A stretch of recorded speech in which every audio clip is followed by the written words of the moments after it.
En el capítulo anterior de esta historia de Chile que presenta para ustedes Video Master Collection, editores multimedios, recorríamos el camino que va desde el inicio del gobierno de don Joaquín Prieto hasta la proclamación de la candidatura a presidente de la República de don Manuel Montt y Torres. La lucha que se inicia en Santiago fundamentalmente entre los que apoyan esta candidatura y los que están absolutamente en contra de la continuidad del peluconismo político termina en los dramáticos sucesos del 20 de abril de 1851. Un motín encabezado por Vicuña Maquena, Bilbao y otros jóvenes revolucionarios desemboca en los sangrientos episodios que van a terminar en la avenida Alameda cuando se enfrentan frente al cuartel de artillería. El movimiento encabezado militarmente por el coronel Pedro Urriola termina con una derrota total de los revolucionarios, falleciendo incluso el propio Urriola en el intento. Este hecho, este motín, a pesar de haber sido sofocado, estaba mostrando la profunda división política que existía en nuestro país. La oposición, al ver que no tiene salida, busca la candidatura de un hombre muy importante en esos momentos, el general José María de la Cruz. Sin embargo, en las elecciones realizadas en la más absoluta tranquilidad y paz en esos días, gana totalmente Manuel Montt con una votación de 162 votos de los electores, fíjese, contra 29 votos de don José María de la Cruz y solo uno de Ramón Errázuriz. Manuel Montt Torres asume la presidencia de la República el 18 de septiembre de 1851. Recordemos algo acerca de este personaje que no era nuevo en política al asumir el mando de la nación. Brillante alumno del Instituto Nacional, del cual fue profesor, inspector y rector, presidente de la Cámara, jefe de gabinete de Manuel Bulnes y ahora presidente de la República, en una elección considerada quizás como una de las más limpias del siglo pasado.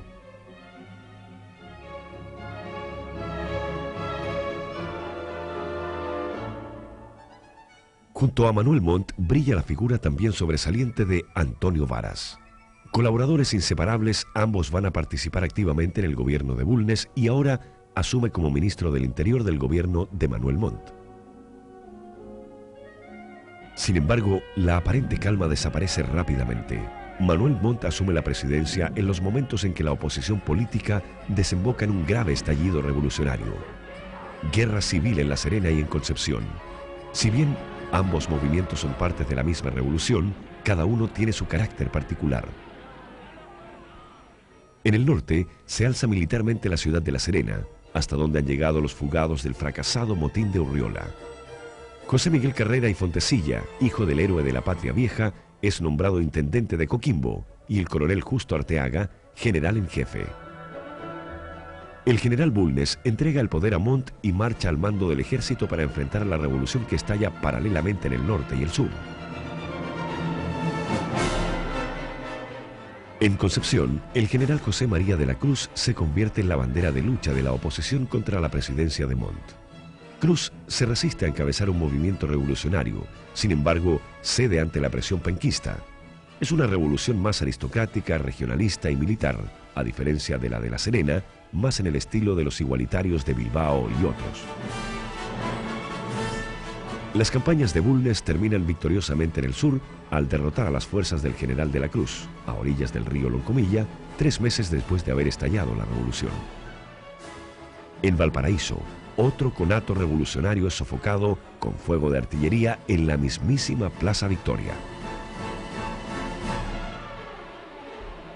Mientras tanto, el movimiento rebelde de La Serena se concentra en Ovalle y avanza hacia el sur para llegar a San Felipe y reunirse con las fuerzas de José María de la Cruz, que se esperaba ya venía desde el sur.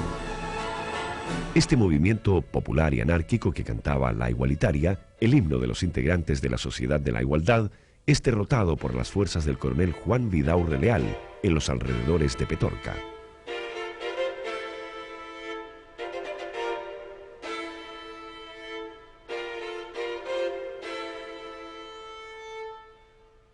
El drama se mantenía en La Serena, Coquimbo y Copiapó, ciudad minera que se había unido vigorosamente a la revolución. Finalmente, en el combate de linderos de Ramadilla, el 2 de enero de 1852, termina la guerra civil en el norte. Uno de esos pequeños dramas de la historia de Chile comienza a desarrollarse en ese momento en la colonia prisión de Magallanes, en la colonia prisión de Punta Arenas, en la zona austral. El teniente Miguel José Cambiaso y varios de sus secuaces a cargo de las tropas de esa prisión se rebelan en contra del gobernador don Benjamín Muñoz Gamero, capitán de fragata, y lo toman preso, se apoderan de la cárcel, se apoderan del pueblo y proclaman la candidatura, también ellos, de don José María de la Cruz. Nada escapa, la verdad, es a la locura de este grupo. Termina todo incluso con el incendio del pueblo y el fusilamiento de Muñoz Gamero y el párroco Acuña. Cambiaso y sus hombres se apoderan de un par de naves, una de las cuales trae oro desde California, y parte en campaña hacia Chiloé. Hastiada de tanta atrocidad, su propia tripulación lo entrega prisionero en Ancud, desde donde es trasladado a Valparaíso. El 4 de julio de 1852, José Miguel Cambiaso y sus principales secuaces son fusilados. En homenaje al joven gobernador, en cada ciudad de Chile existe una calle o una plaza que lleva el nombre de Muñoz Gamero. La guerra civil había terminado.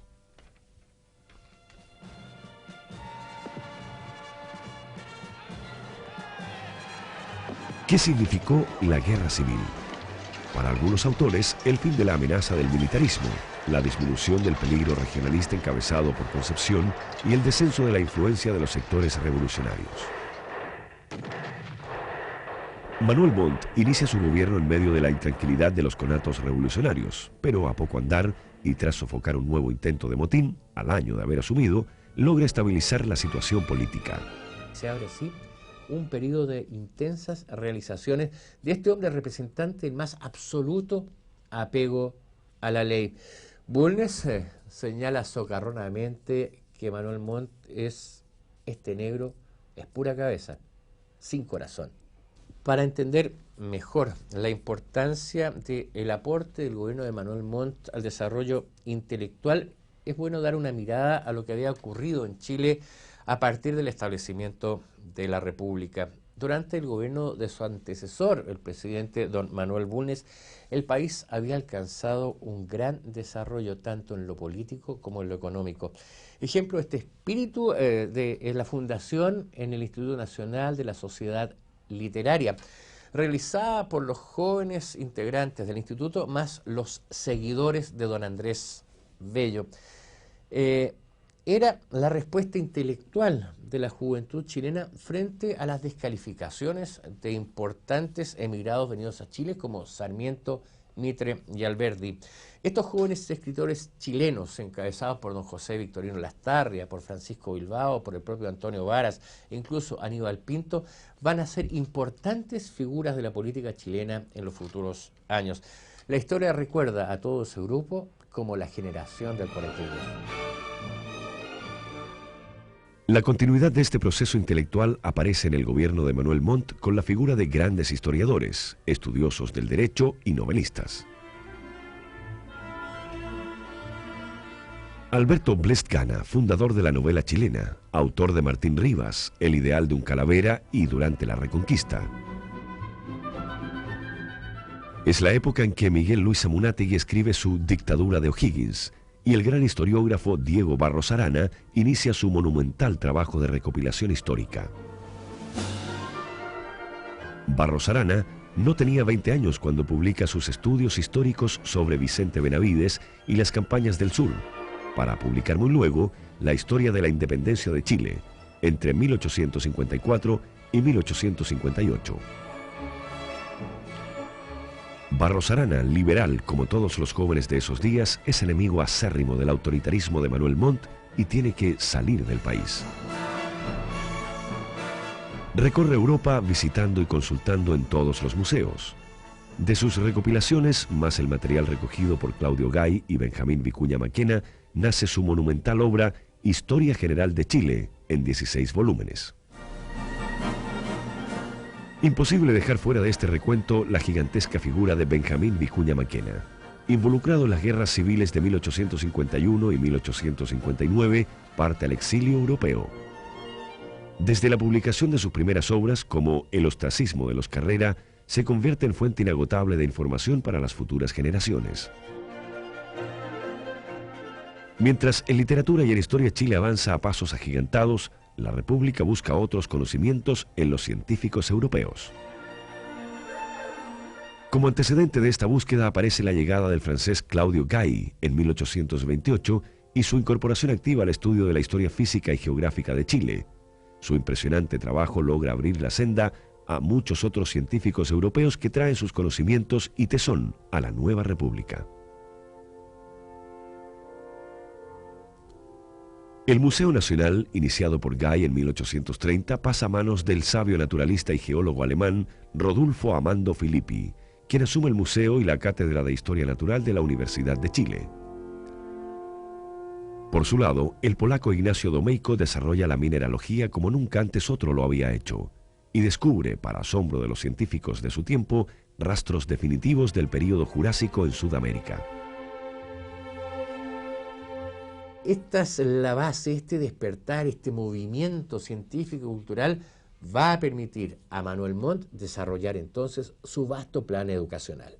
El presidente Montt ordena la fundación de la Escuela Normal de Preceptoras, que pasa a manos de las recién llegadas monjas del Sagrado Corazón de Jesús. Se aprueba también la Ley Orgánica de Instrucción Primaria, que estructuró la carrera de los maestros y que significó educación gratis a los estudiantes de enseñanza básica.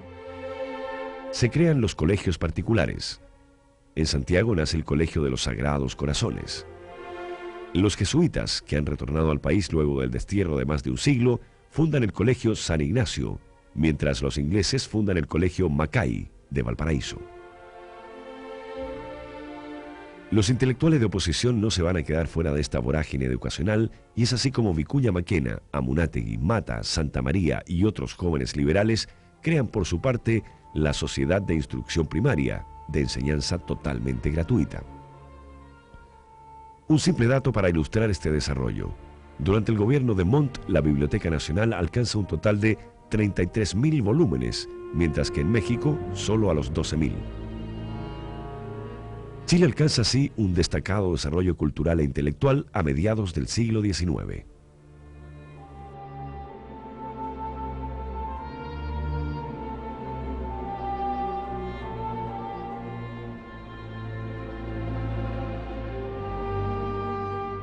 Pero, así como la cultura se abría camino en los primeros años de la República, el mundo de la tecnología y la modernidad también está presente en el gobierno de Manuel Montt.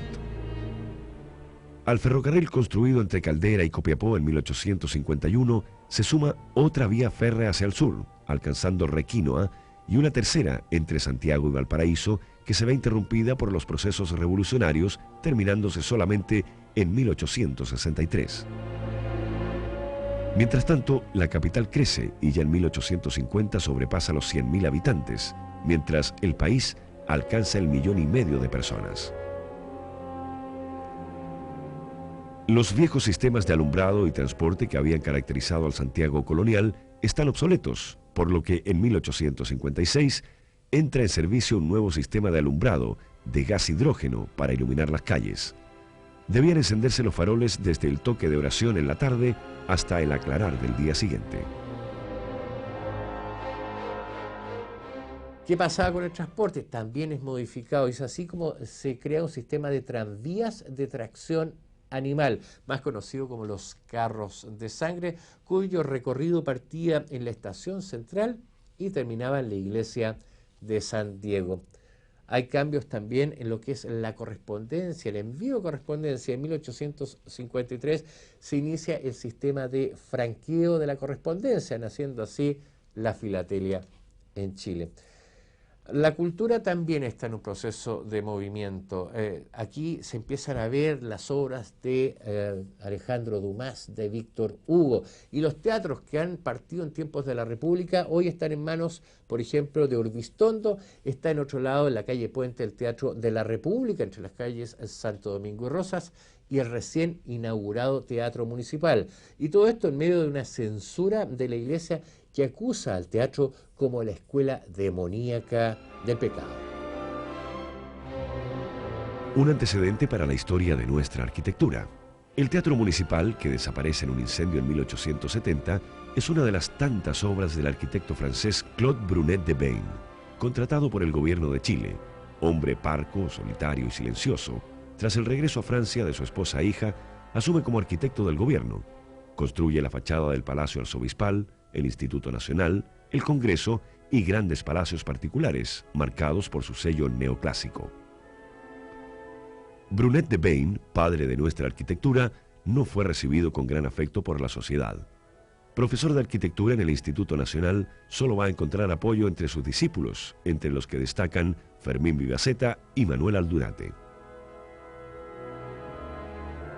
Por su amplio trabajo en Chile, Francia le concede la Legión de Honor. Un año más tarde fallece en Chile sin que nadie le acompañe hasta el cementerio.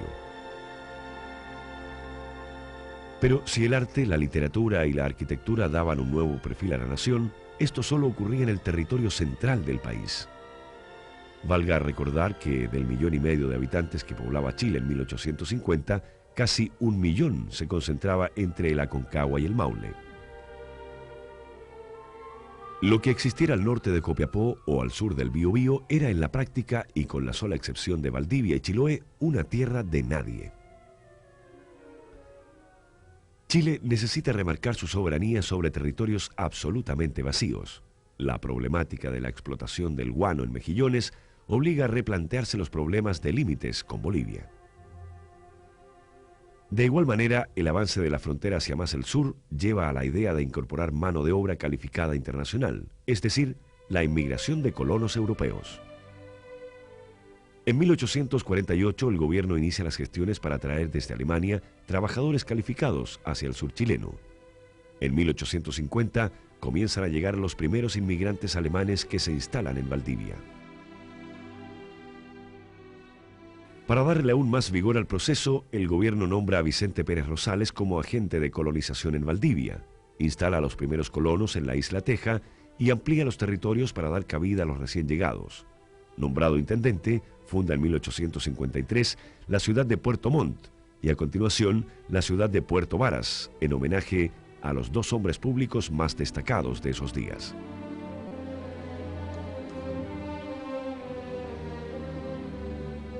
A fines de la década de los 50, la zona comprendida entre Valdivia y Puerto Montt alcanzaba una población alemana superior a los 3.000 habitantes, lo que va a ser el inicio de la gran influencia cultural germana en la zona sur de Chile.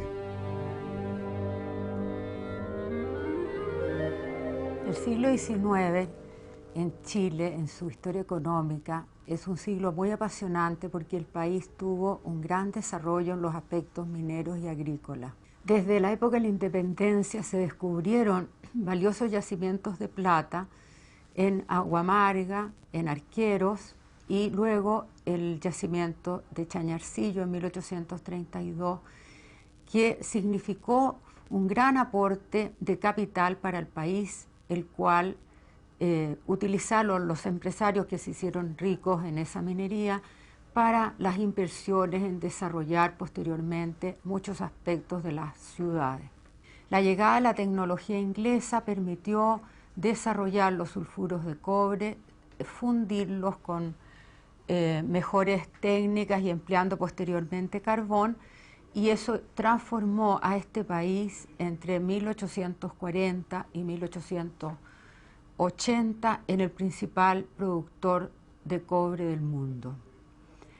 El cobre se extraía de las distintas caletas del norte en barcos, veleros de 300 o 400 toneladas que surcaban los mares, tanto hacia Europa, hacia Inglaterra y Francia, como también hacia el Oriente, hacia la India y hacia el Asia. En la última fase del siglo, Chile desarrolló la minería del salitre, que se encontraron valiosos yacimientos en la primera y segunda región del país, desarrollándose entonces grandes inversiones extranjeras en la producción de salitre, que le significó un incremento notable de las rentas y un crecimiento económico fundamental para el desarrollo del país a fines del siglo XIX y hasta 1920.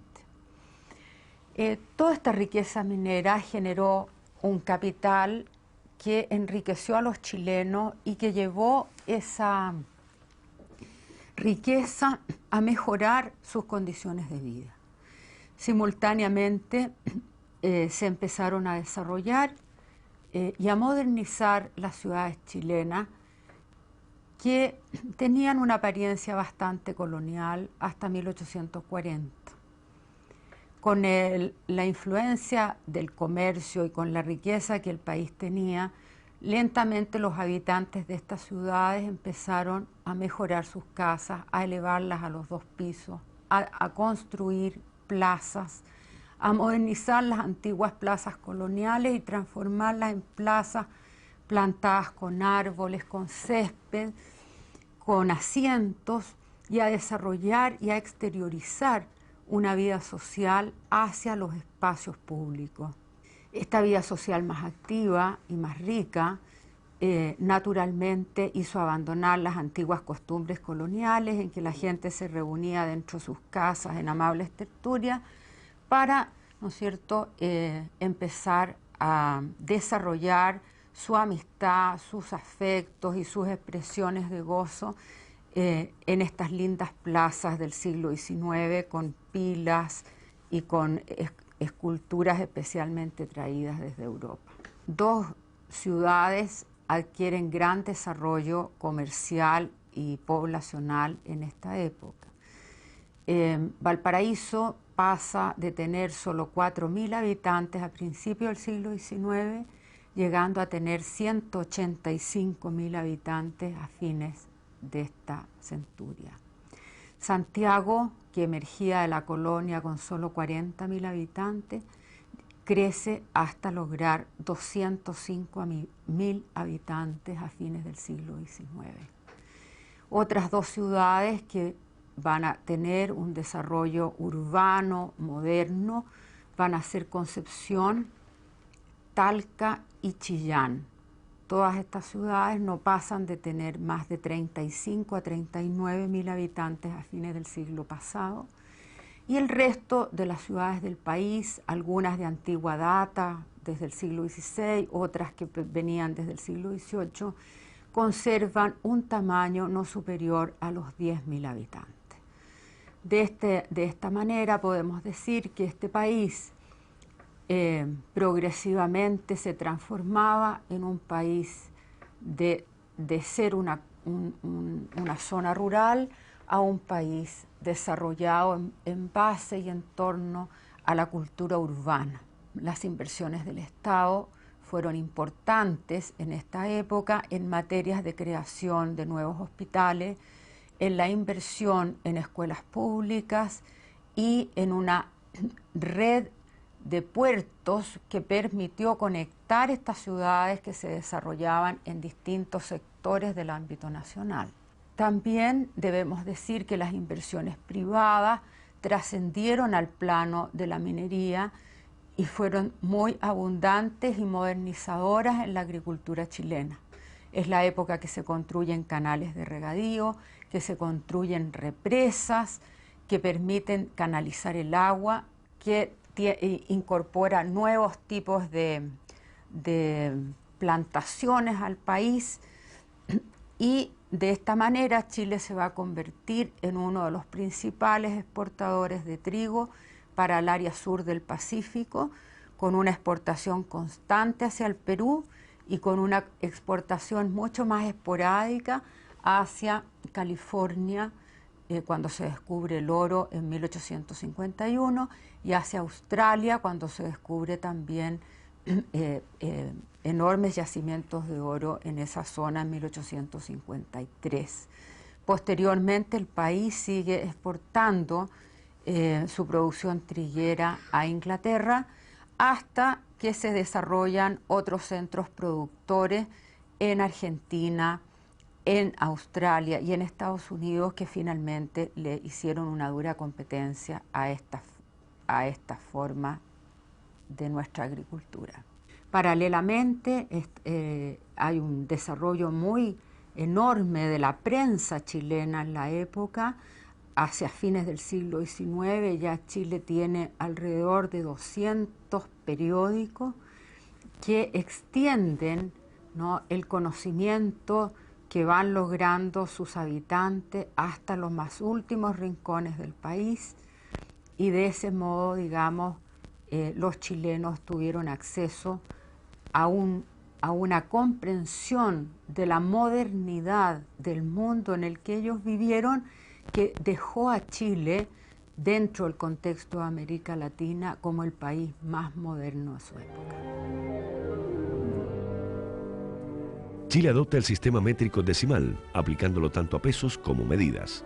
Nacen así el cóndor, equivalente a 10 pesos de plata, el doblón, igual a 5, y el escudo, equivalente a 2 pesos de plata.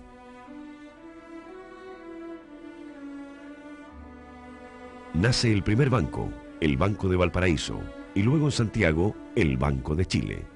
Va a ser precisamente la llegada del economista francés Courcelles-Senoil el motor que va a dinamizar el desarrollo de los llamados bancos libres. Asesor del Ministerio de Hacienda y profesor de Economía de la universidad, va a ejercer una fuerte influencia en el pensamiento financiero chileno, inspirado en el librecambismo.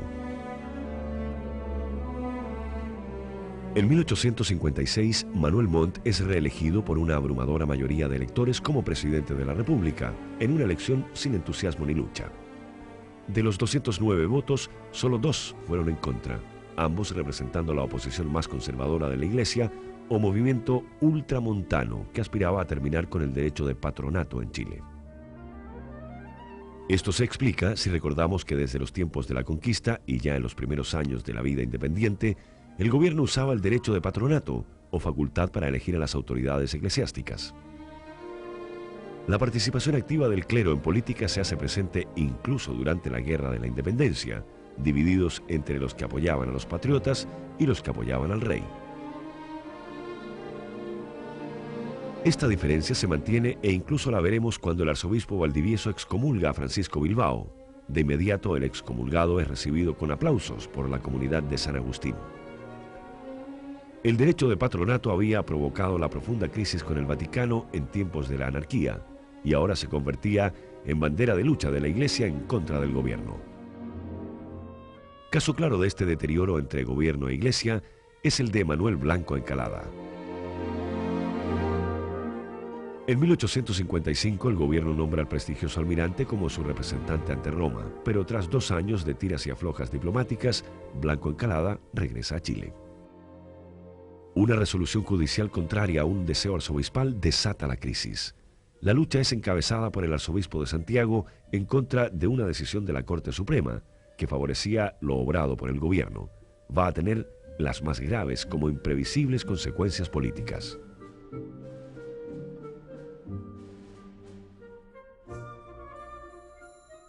Esta pugna va a llegar hasta el interior del gobierno pelucón de don Manuel Montt, dividiéndose en 2 sectores, los nacionales o montvaristas, es decir, los que están apoyando al presidente Manuel Montt y a su ministro Antonio Varas, y por el otro lado el grupo conservador que apoya al clero y las tendencias más ultramontanas, es decir, contrarias al derecho de patronato. Exigen mayor libertad en la enseñanza y exigen al mismo tiempo menor autoritarismo del gobierno. Como resultado van a ser el Partido Radical. El movimiento liberal se va a fusionar, cosa extraña, con el movimiento conservador y van a formar una nueva fusión, la fusión liberal conservadora. Ante esta situación de crisis, el gobierno decreta el estado de sitio, pero nada va a impedir que muy pronto estalle nuevamente la revolución en Chile, la revolución del año 1859, que se va a extender de norte a sur del país. Aparte de esto, hay que sumar el nacimiento de nuevos partidos, como por ejemplo los radicales de los Mata y los Gallo y los liberales de Federico Errázuriz Zañartu. Las elecciones para un congreso en el año 1858 no le dan una gran ventaja, una gran mayoría al gobierno de Manuel Montt. El resultado finalmente le permite tener 15 escaños en el Congreso a los opositores contra 47 del gobierno. La oposición ve como única salida para terminar con el gobierno de Manuel Montt el golpe militar. En Atacama estalla la revuelta bajo la influyente figura de Pedro León Gallo. Gallo fue proclamado intendente y armó de su bolsillo un ejército mientras la provincia de Atacama se desligaba del gobierno central. Los motines estallan en Talca y San Felipe, La Serena y Copiapó, Valparaíso y Concepción. Finalmente el ejército revolucionario marcha al sur y en la Quebrada de los Loros, a la entrada de La Serena, derrota a las fuerzas gobernistas del general Juan Vidaurre.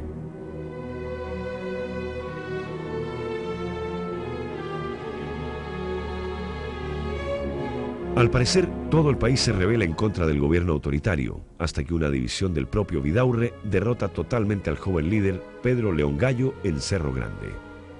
Una vez más terminaba el espíritu revolucionario en los campos de batalla. Se acercan las elecciones y el sucesor indiscutido es Antonio Aras, pero este, en un gesto de desprendimiento increíble, pero muy propio de él, cede su lugar a otro integrante del Partido Nacional, José Joaquín Pérez Mascayano. El gobierno de Manuel Montt se realizó entre 1851 y 1861. Fueron 10 años de progreso para el país. Fueron años en los cuales el país tuvo un gran desarrollo económico, comercial y también cultural. Pero fue un gobierno también resistido. Era el último de los gobiernos autoritarios de Chile. Eso es lo que explica las revoluciones que tuvo que afrontar, las guerras civiles. Tuvo una al comienzo, recién instalado en la moneda, en 1851, tuvo que enviar a su antecesor, al general Bulnes, a aplastar una revolución que había comenzado en Concepción.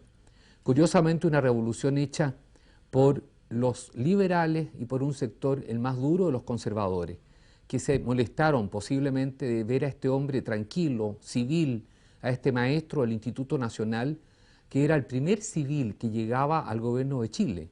Hay que pensar que los gobiernos de la anarquía, como el gobierno posteriores, gobernaron solo generales en Chile.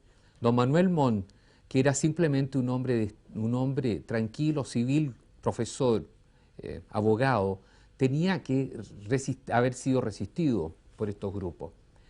Realizó, sin embargo, un gobierno muy próspero y muy halagüeño.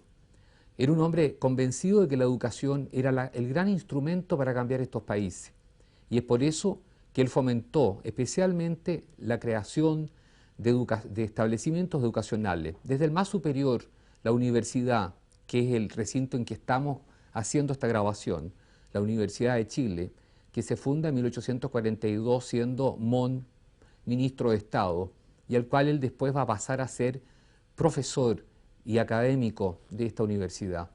En ese sentido, se puede decir que también su amistad con Domingo Faustino Sarmiento estaba nutrida en especial de este anhelo de Montt de pensar que el progreso iba a ser posible en estos países en la medida de que también los pueblos se educaran y fueron cada vez más cultos. No solamente progreso material, esencialmente un progreso material nacido de la cultura. El gobierno de Montt tuvo un momento feliz también desde un punto de vista internacional. El país tuvo que entregar una serie de bienes, de productos de exportación, de trigo, de harina, que se necesitaban urgentemente en los lugares donde se había descubierto oro, especialmente California primero y después Australia. En 1861, como efecto de la revolución del año 1859, que se había opuesto al gobierno de Manuel Montt y del más posible sucesor suyo, que había sido su hombre de confianza, ministro del Interior, don Antonio Vara, surgió la candidatura de un hombre tranquilo, apacible, al cual se le pintaba normalmente sentado sobre el tronco de una higuera, esperando que le cayera el fruto en su boca. Me refiero a don José Joaquín Pérez Mascayano, que fue presidente de Chile también 10 años, entre 1861 y 1871.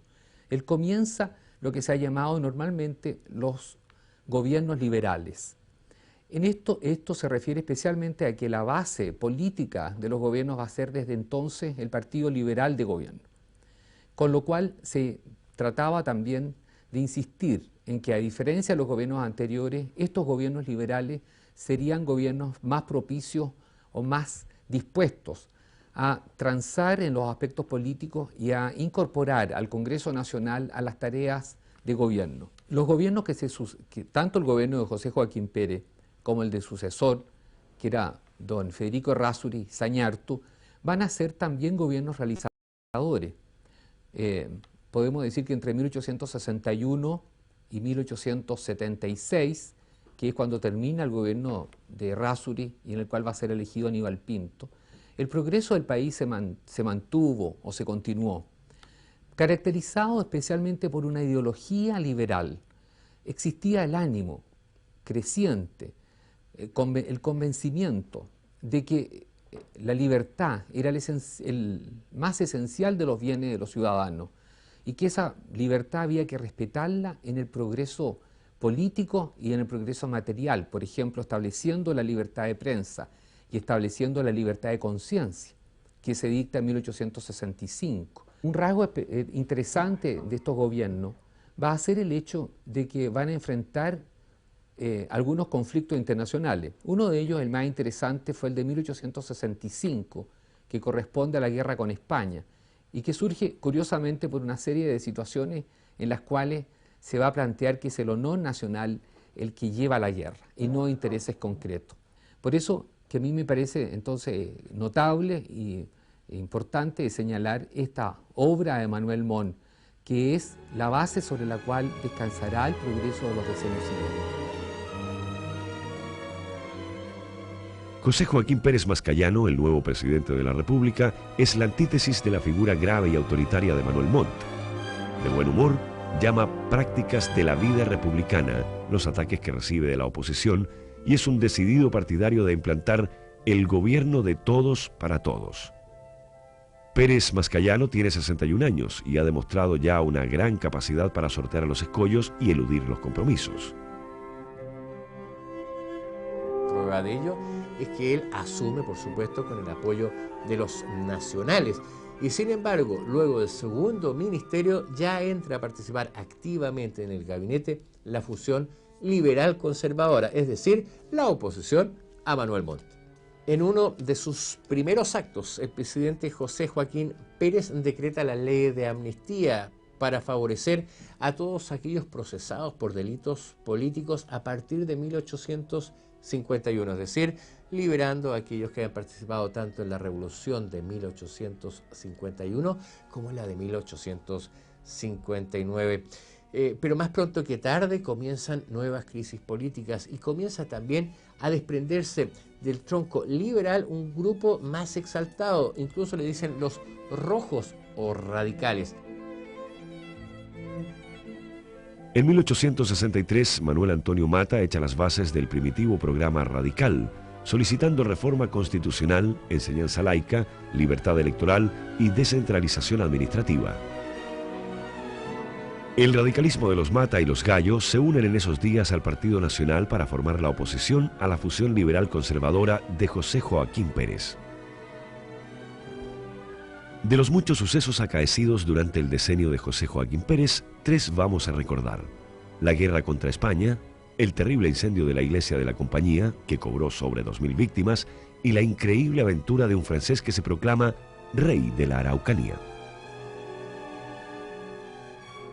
Una suerte de americanismo poco claro envuelve a las excolonias españolas, cuando la escuadra española al mando del almirante Pinzón se apodera de las islas Chinchas, pertenecientes al Perú y ricas en guano. En un acto de solidaridad extrema, Chile declara la guerra a España. Reunido de emergencia, el Congreso americano en Lima apoya un acuerdo de paz. Para facilitar las negociaciones, renuncia el almirante Pinzón y asume el almirante Pareja, quien tiene un profundo odio hacia Chile, lugar donde muriera su padre en las campañas de la Patria Vieja. Tras un simple acuerdo entre Pareja y el gobierno peruano, Pareja devuelve las islas al Perú a cambio de varios millones de pesos. Aún más, el representante español en Chile, Tavira, es reemplazado por el propio Pareja, quien exige una salva de saludo de 21 cañonazos. El 25 de septiembre, Chile declara la guerra a España. La gigantesca costa chilena se alzaba como un obstáculo casi insalvable para el almirante español. Es precisamente frente a las costas de Papudo, en la zona central del país, donde la Esmeralda, al mando de Juan Williams Rebolledo, ataca y se apodera de la Covadonga.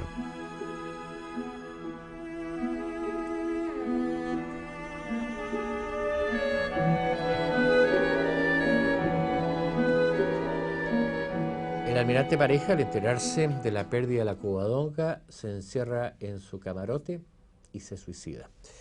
Chile envía plenipotenciarios en forma urgente a todas las naciones latinoamericanas para apoyarle en esta guerra y no encuentra ninguna respuesta. Es más, Perú, involucrado directamente en el conflicto, tiene que enfrentar una dura lucha política interna para que finalmente naves peruanas apoyen a la escuadra chilena. Casto Méndez Núñez asume como nuevo comandante de la escuadra española. Decidido a terminar de una vez por todas con este conflicto, enfrenta a la escuadra chileno-peruano en el combate de Aptao, pero sin ningún resultado positivo. Un detalle respecto a este combate: en él van a participar codo a codo marinos peruanos y marinos chilenos, entre ellos los futuros héroes Arturo Prat, Carlos Condel, Manuel Thompson, Jorge Montt, entre otros. Desesperado y muy presionado por su gobierno, finalmente Casto Méndez Núñez anuncia a las autoridades chilenas que el día 31 de marzo va a bombardear el puerto de Valparaíso. Ese día la escuadra española inició un bombardeo que duró 3 horas, cayendo sobre el puerto 2.600 tiros de cañón, generando destrucción total y terribles incendios. Solo murieron 2 personas. El fracaso estruendoso de esta acción española determina el alejamiento de la escuadra de las costas chilenas. Llegan hasta el Callao, en Perú, y realizan la misma, como salvaje acción, el día 2 de mayo. Un nuevo fracaso obliga al mando español a abandonar las costas americanas.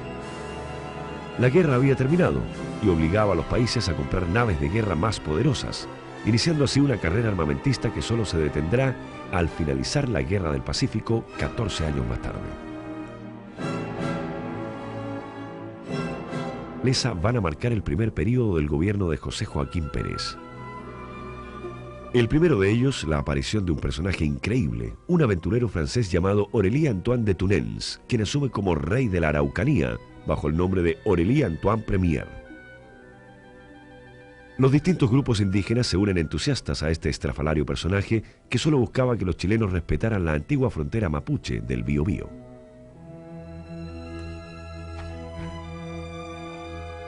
Tras una campaña intrascendente, fue detenido por la policía y juzgado, terminando en el manicomio. A solicitud del encargado de negocios de Francia, el deprimido rey de la Araucanía es enviado de regreso a su país. Este episodio, rayano en la aventura y la fantasía, sin embargo demostraba lo débil de la presencia chilena en sus territorios del sur. En 1863, el presidente Pérez inauguraba el fin de las obras del ferrocarril entre Santiago y Valparaíso, obra gigantesca de Enrique Meigs. Meigs, aventurero, ingeniero y arriesgado empresario norteamericano, señala en su discurso de inauguración del ferrocarril: cada vez que yo emprenda obras de ferrocarril, preferiría trabajar con 500 chilenos a trabajar con 1000 irlandeses. El año 1863 va a marcar el segundo de los hechos más impresionantes ocurridos durante el gobierno de Pérez, aparte de la guerra contra España.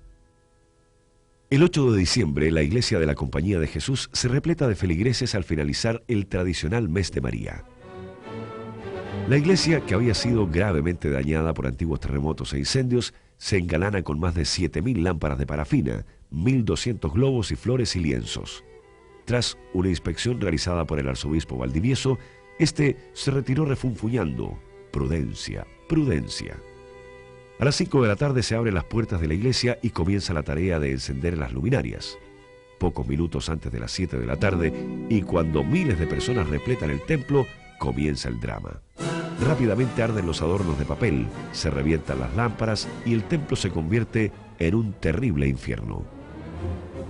Después de una hora de drama, terminó el holocausto. Más de 2.200 mujeres y niños han muerto en el interior de la iglesia de la Compañía, en una de las más grandes tragedias de la historia humana.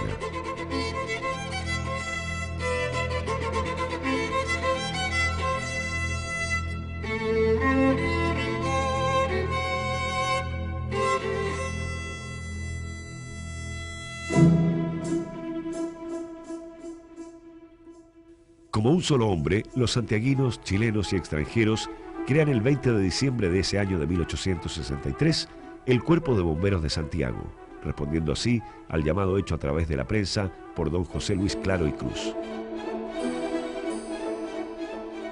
La lucha política no alcanza aún la fuerza como para poner en peligro la reelección de don José Joaquín Pérez, quien reasume en 1866. Solo que ahora los liberales modernos, encabezados por don Federico Errázuriz Zañartu, van a dominar el gabinete, relegando a un segundo plano a nacionales y conservadores. La inquietud política, en todo caso, empieza a derivar hacia el reformismo y surge el Club de la Reforma. Allí se van a gestar los grandes procesos de reforma constitucional que van a caracterizar la política en los próximos años. Y un hecho que tendrá posteriores repercusiones no solo económicas, sino también de carácter de política internacional, lo constituye el descubrimiento de los ricos yacimientos de salitre en Antofagasta.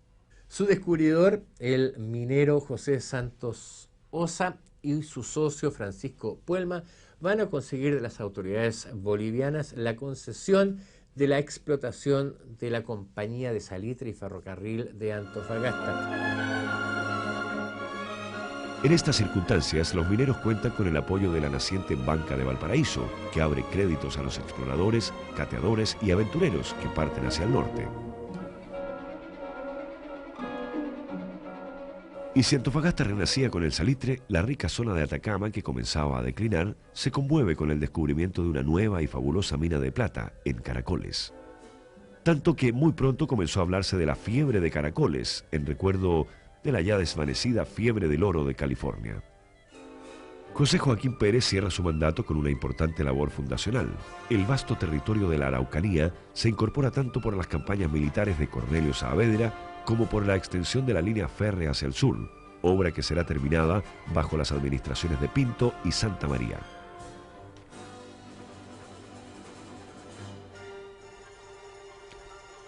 El último censo poblacional realizado en 1865 señala que existen casi 2 millones de habitantes en el país.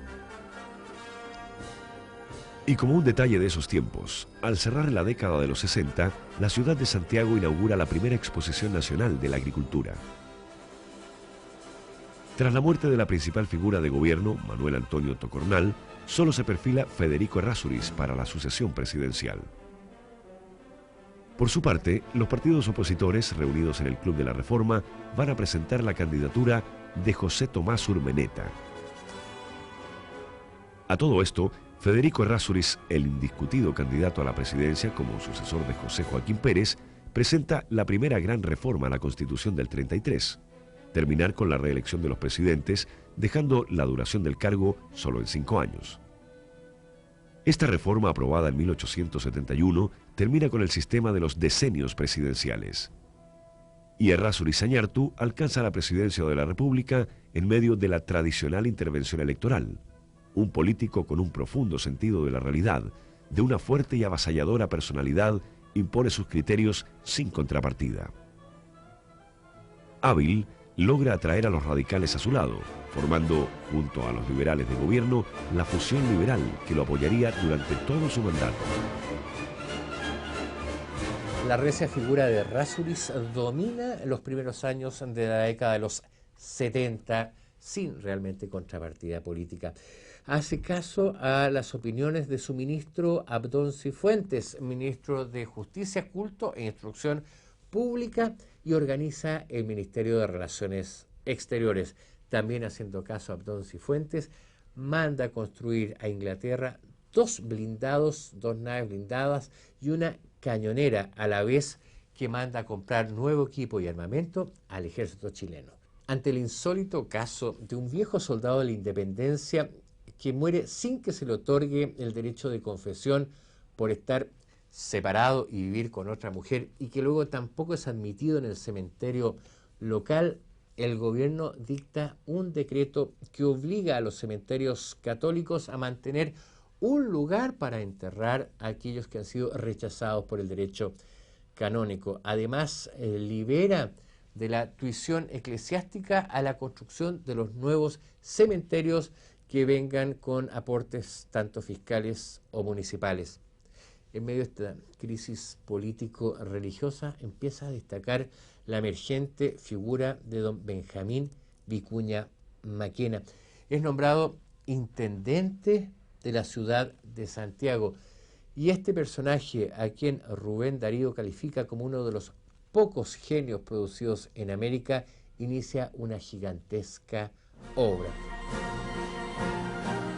Junto a su gigantesca obra literaria, Vicuña Maquena es un realizador incansable. Convierte el feo Cerro Santa Lucía en un hermoso paseo, pavimenta calles, aumenta la red de agua potable, manda a construir un nuevo teatro municipal en reemplazo del anterior, destruido por un terrible incendio en 1870. En aquel incendio muere el primer bombero mártir de Santiago, Germán Tenderín. Con el apoyo de Luis Cousiño, inaugura el parque donado por este con 60.000 árboles plantados y entrega al paseo público las estatuas de Carrera, O'Higgins, Freire, Portales y Molina. Todos ven en él al futuro presidente de la República y esperan el apoyo de Errázuriz, pero este prefiere a su ministro de Guerra y Marina, Aníbal Pinto. La descarada intervención electoral de Errázuriz Zañartu lleva a Vicuña Maquena a recorrer todo el país en campaña electoral, siendo el primero en hacerlo en nuestro país. Pero sin el apoyo oficial y agobiado por la escandalosa intervención de la presidencia, finalmente renuncia.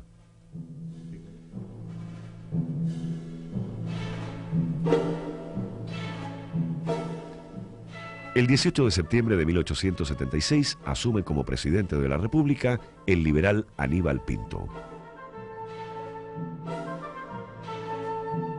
Errázuriz lo había impuesto para seguir gobernando tras bambalinas, pero un ataque al corazón termina con la vida del expresidente de la República, Errázuriz. Aníbal Pinto va a tener que enfrentar como gobernante uno de los episodios más complejos y difíciles de la historia de Chile, como lo es la Guerra del Pacífico. Pero eso ya forma parte de nuestro próximo capítulo.